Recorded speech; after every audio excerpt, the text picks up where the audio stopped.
Right now, in the United States, the government is counting down to another shutdown. Again. Not the first, not the second, but one more in a long line of political standoffs that never really solve anything. And once again, millions of Americans could feel the impact, while Washington argues over who gets to claim the moral high ground.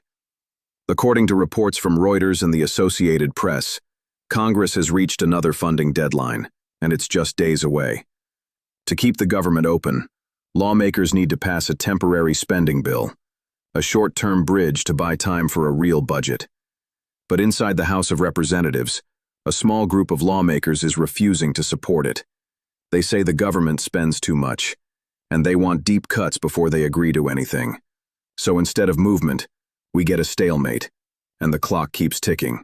If the government shuts down, it doesn't simply pause, it fractures. Real people feel it first.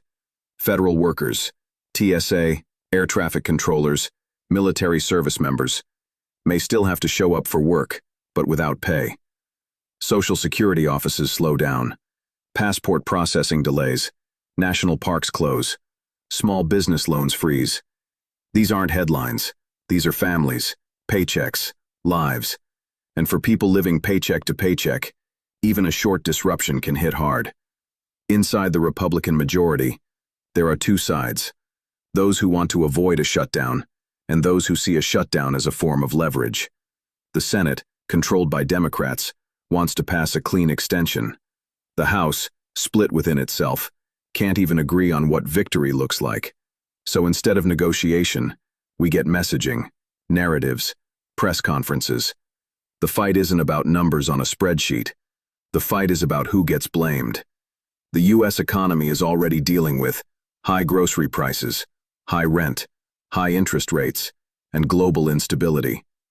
A shutdown sends a message to the world. The United States cannot govern itself.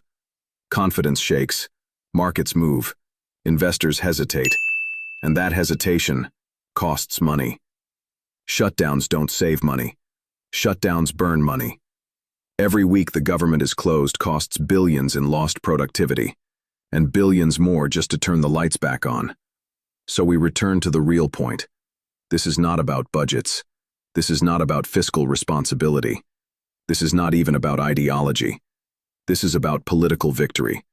And who gets to stand in front of a microphone and say, "We fought for you." But while they fight for cameras, the country waits. And the people, they pay the price. This is True Talk. We speak about the world as it is, not the version politicians rehearse. If this gave you clarity, like, share, and subscribe, and stay with me for the next chapter.